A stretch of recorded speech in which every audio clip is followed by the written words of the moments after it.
चले शिव शंकर भोलेनाथ।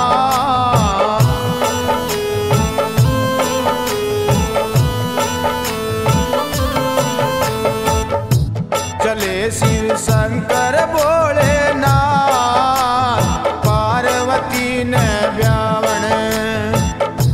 चले शिव शंकर भोलेनाथ, पार्वती ने ब्यावन। सजा ना दिया शंकर ने फिर ऐसा शंख बजाया जी, तीन लोक तक घोर गई फिर जय जयकार मचाया जी।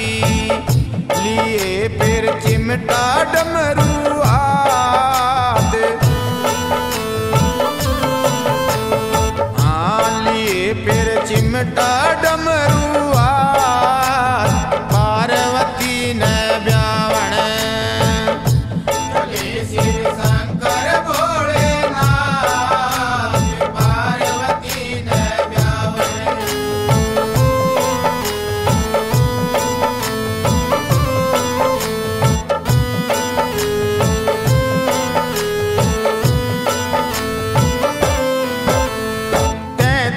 करोड़ देवता चल ले ले कैसवारी जी, वे माता मंगल गावे थी कृष्णा ढोल बजावे जी। चली भूतों की टोली साथ,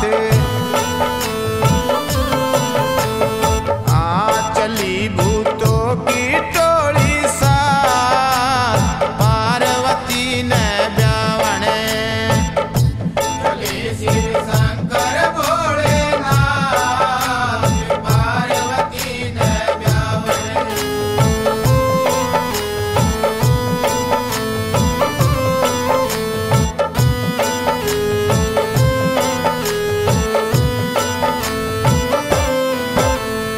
ना कोई पिता साथ में शिव के, ना कोई ता भाई जी, बुआ बहन नहीं थी संग में शिव के आंसू आए जी। चढ़ाई अपने आप बरात, हाँ चढ़ाई अपने आप बरात, पार्वती ने ब्यावन। चले शिव शंकर भोलेनाथ, पार्वती ने ब्यावन।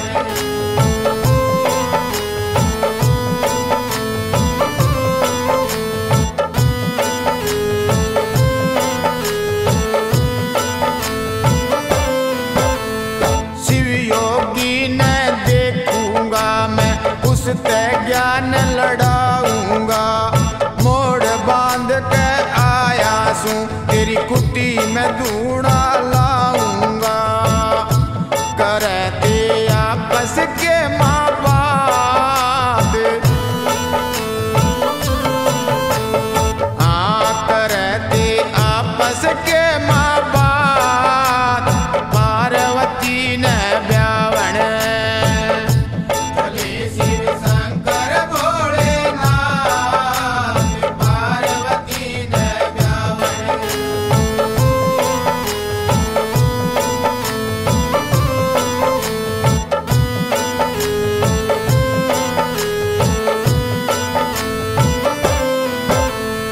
इतनी सुन के भोले बाबा होण लगे फिर अंतर ध्यान।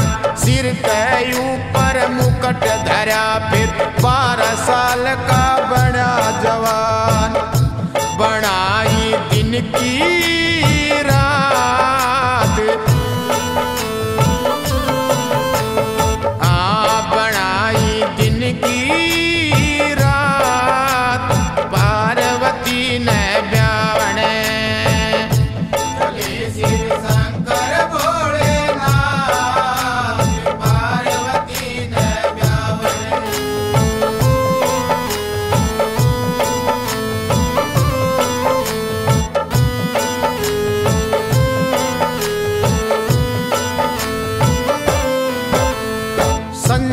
शर्मा भोले बाबा तेरी महिमा गावे से, ले सुर के माँ गाना गा के तेरी कथा सुनावे से। मत कर घमंड की बात